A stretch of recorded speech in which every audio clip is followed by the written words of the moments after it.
Hello everyone, it's Todd Screama. I'm doing a short video on going from salesperson to a business person.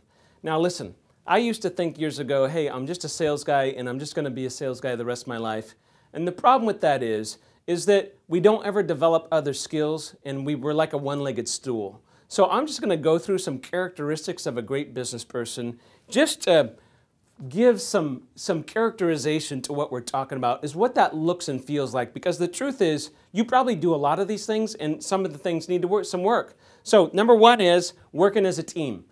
A business person is all about team because they don't want to do all the work. Number two is empower others. Same thing. They want to empower others and they love to see people grow. That's part of being a business person. Third is they save money.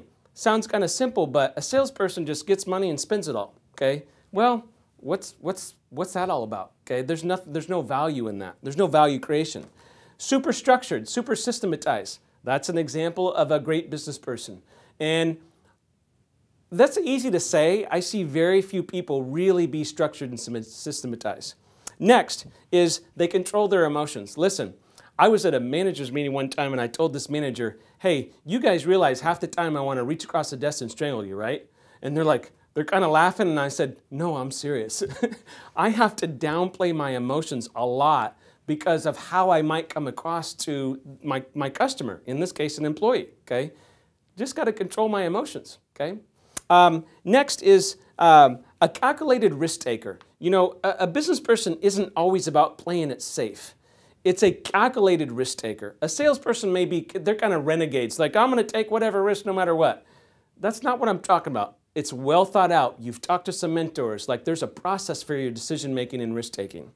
Next is they act now instead of later. They just get it done. A lot of times Susan and I will be in a team meeting and I do my thank you cards during the team meeting. She says call somebody, I call them right in front of her. So act now, act now. She says, hey, I need you to shoot this email. I don't write down shoot an email. I open my email and shoot the email right then. It takes me 30 seconds, okay? So they act now. They just get it. They're doers, okay? Another thing is they're clear about their ethical boundaries. Like I get something came up this morning and I was like, no, I'm not going to do that. And the manager was like, Todd, we could make a lot of money. I said, it's not about the money. I'm not doing it, okay? It's not what I want to do. It doesn't fit my character. It doesn't fit my ethics, okay? Next is they're respected. You want to see who the leader is in a company? It's not the person with the biggest title. It's who people go to help for. It's the person that people gravitate to when they're like E.F. Hutton. They're talking in the office and people are listening. They're willing to change. They have coaches and mentors. They have faith. They have a we personality. They trust others. They're top 10% results people, and their training and education is sacred time to them.